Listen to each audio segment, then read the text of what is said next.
So, hey guys. So, after my Avengers Infinity War review, I checked with my doctor to figure out whatever this dust stuff is. Turns out it's quantum dandruff, which I'm not sure what that means, but I think he's making it up. Anyways, guys, I don't know whether you care or not, but I gotta apologize because this video is really late. If you don't know, Ant-Man and the Wasp came out in the summer, and at the time of recording this, it's October. But if you didn't notice, I was trying to take a break over the summer from videos because I had a whole bunch of stuff I wanted to do, and since I wasn't gonna record a review, I decided to watch some other reviews on YouTube to basically see where all the other people were at. And man, did people hate this movie. I mean, I don't know if I just found all the negative reviews or if basically everyone thought it didn't measure up to Avengers Infinity War, which,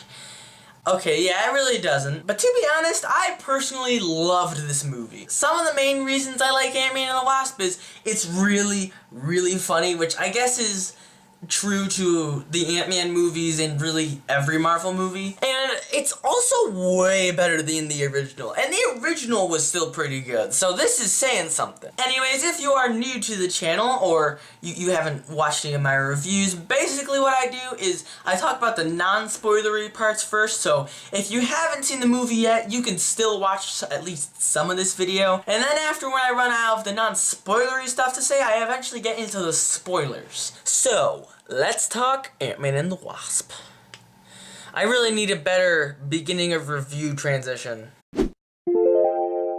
So, in most of my reviews, I don't ever talk about the trailers for a movie, but in this one I've at least gotta say something. When the first Ant-Man and the Wasp trailer came out, all Marvel fans everywhere were ecstatic. I mean, Marvel movie trailers come out like once in a blue moon. They're very rare. Okay, maybe not super rare, but have you seen how long it took for us to at least get a smidge of a Captain Marvel trailer? But after people watched the Ant-Man and the Wasp trailer, the hype went down really quick. You see, the trailer really consisted of the repercussions of Civil War, which isn't new, Ant-Man can grow giant-sized, which also isn't new, and Wasp is a kick-butt character. And okay, maybe that wasn't the whole of the trailer. Maybe we did get the villain for half a second, and there she is! And that Pez dispenser thing was really funny, but you can't bring people in the theater with just Wasp being cool, the funniness of a Pez dispenser, and a blink or you'll miss it appearance of the villain. And really, this trailer left many Marvel fans disappointed. Not that the movie was gonna be terrible, because when was the last time Marvel movies were? But that it seemed uninteresting.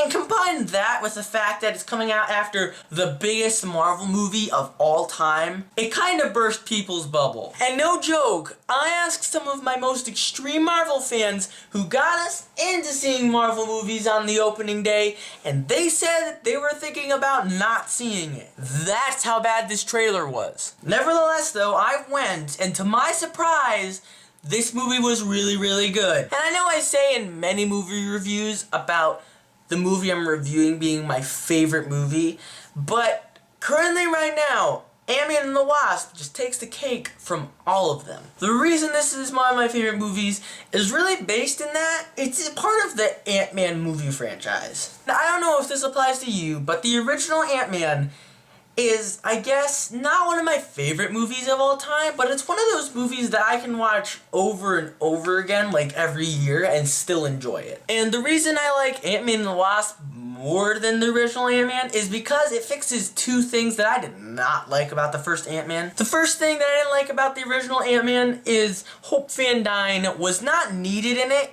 at all. Now, don't get me wrong, she is a great character, but her role could have just been fulfilled in Hank Pym. I mean, they're both scientists, and okay, I guess maybe she has an advantage in being Darren Cross's girlfriend, but really?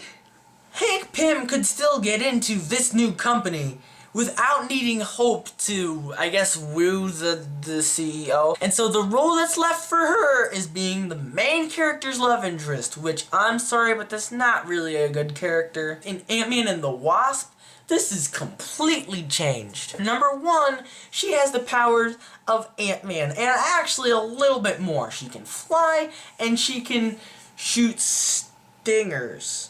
That's what they're called in the comics. I have no idea what it's called in the movie. Hold on, you gave her wings? And blasters. And not only that, but she has like a whole bunch of martial arts training, and that differentiates her from her father and Ant-Man a whole lot. I mean, Hank Pym can't fight very well, because I'm sorry, but you're really old.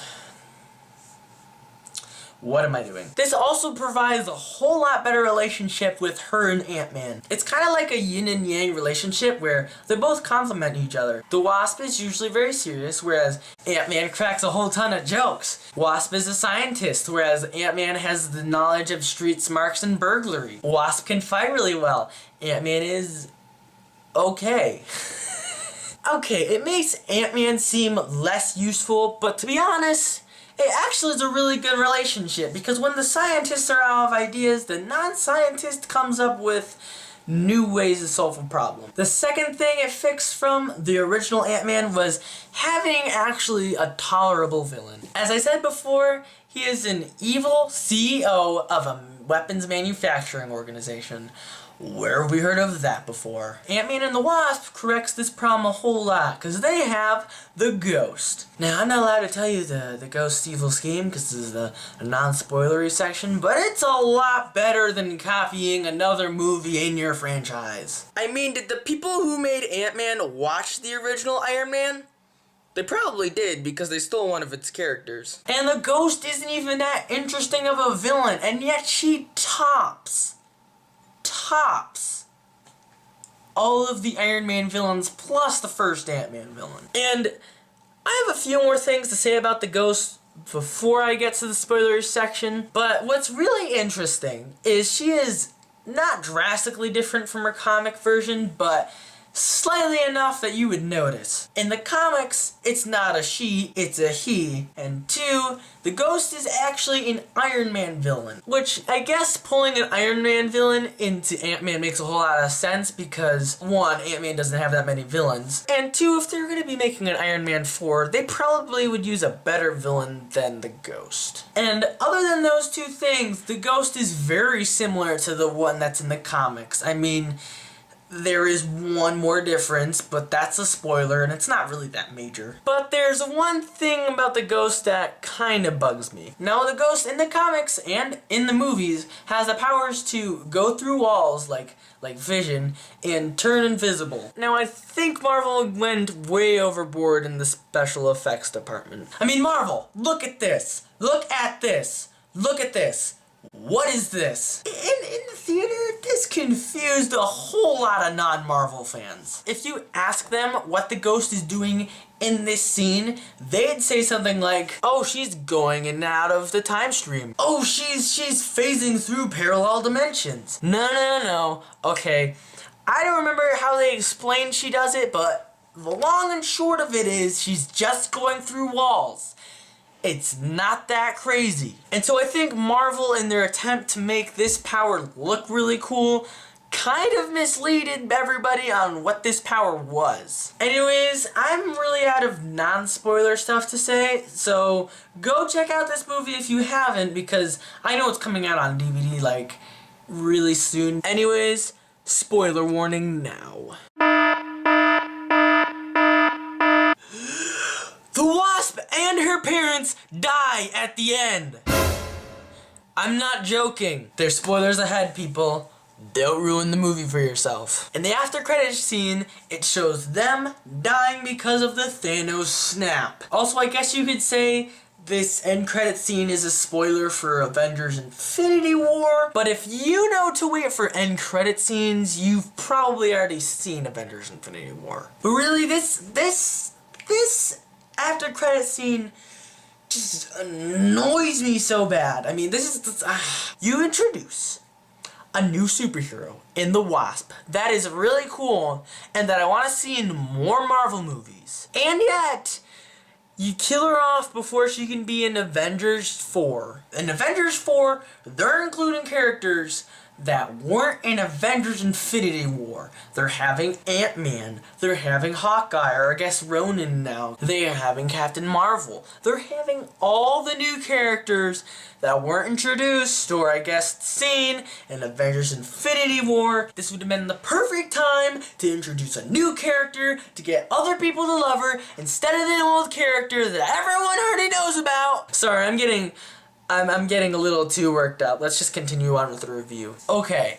right now I'm going to tell you about the other reasons why I like this movie. There are some more reasons I could have said in the non-spoilery part, but I think there were at least like kind of mild spoilers. In the beginning, when the ghost steals whatever item they're paying for, I don't remember what it's called, but she steals it, and so they go to get help from the guy who was once Goliath. I don't remember his name. And so he tells them how to track the thing, and then they go to the house, and then they get sidetracked because they're captured by the ghost. And I remember watching this going, oh, this is just going to be a fetch quest movie. They're just going to keep going around going, oh, we're going to look for it here. We're going to get help. And then with that help, we're going to go here, but it's not here, so we have to go to here and find it. And I thought the movie was going to go downhill, but actually, it got so much better. The first thing that made it for me is how Ant-Man and the Wasp feels like a small scale movie. Now, most superhero movies are about, oh no, the villain's gonna take over the world. Oh no, the villain's gonna end the world. And when you have movies like that over and over and over and over again, it kind of gets repetitive. So like, not every comic is, boom, the world's gonna end, or boom, a bad guy's gonna take over. And like, I kind of feel like this is Ant-Man and the Wasp. It's kind of a side story. It's not important at all. At least we think. It might be important in Avengers 4. But like, it feels like this isn't a bad guy trying to take over a world. It's just a bad guy wrecking the heroes' lives, and they're just fighting, and the world really has no effect from it. Other than, you know, the occasional car crash. And speaking of car crashes, the chase scene is one of my favorites in the movie, and not in the way you think. You see, most movies that have car chases, I could care less about. The reason I really like this thing is because there's 3 opposing teams. Team Ant-Man, Team Ghost, which is basically just her, and Team Sonny Birch, I think that's his name. He's the kind of guy that's like not rich, but like rich enough to buy goons to help him try to steal stuff from scientists so we can sell it on the black market. And what I like about these 3 opposing groups is it doesn't make it just the hero versus the villain. It's like, there's really no villain, it's just 3 people just fighting over the same thing. It's all like, oh no, the ghost takes it, no wait, and then this guy takes it, and then they're fighting, and then bam, this person takes the other person out, and while they're distracted, this person takes it. And that's one thing I like about a story. I mean, if it plays on it too much, it'll get annoying, but I thought that was pretty cool. Anyways, back to the actual review. There are a few Easter eggs that I thought were actually really cool. Now, I'm not going to be like saying all the Easter eggs because I didn't notice all of them, and there's probably a channel or a video out there that covers Easter eggs, but here's some that I liked. Number 1, in the Ghost's origin story, when whatever that thing explodes and gives her powers, it said that her dad was named Elias Starr. Now, Elias Starr is an actual Ant-Man villain that they didn't use for this movie for some reason. He's basically like a rival scientist to Hank Pym, and he steals other people's ideas and claims them as his own, and he uses them for evil and stuff. But I can see why they didn't add him in this movie, because the last movie was about a scientist who is stealing his work, so I could see that being redundant. The other Easter egg is Goliath. I don't remember the alter ego's name, but in the comics, this guy was like a protege of the original Ant-Man, Hank Pym, and he, instead of shrinking, grew to be really big. Yeah, to be perfectly honest, I don't know much about this character other than that one time he was killed by Thor in the original Civil War, and that's about all I have for the Easter eggs. Also, one thing I thought was cool was when Ant-Man grows big, he gets tired and it's hard to breathe for him. I'm not really sure. I don't know if that's based in science at all, but I thought it was a nice touch. Anyways, that wraps it up for my review. I feel like I didn't say a whole lot, but in actuality it's probably a 15 or at least 7-minute long video. Anyways, thank you all for watching. Go check out Ant-Man and the Wasp when it comes out on DVD, and I will see you in the next video.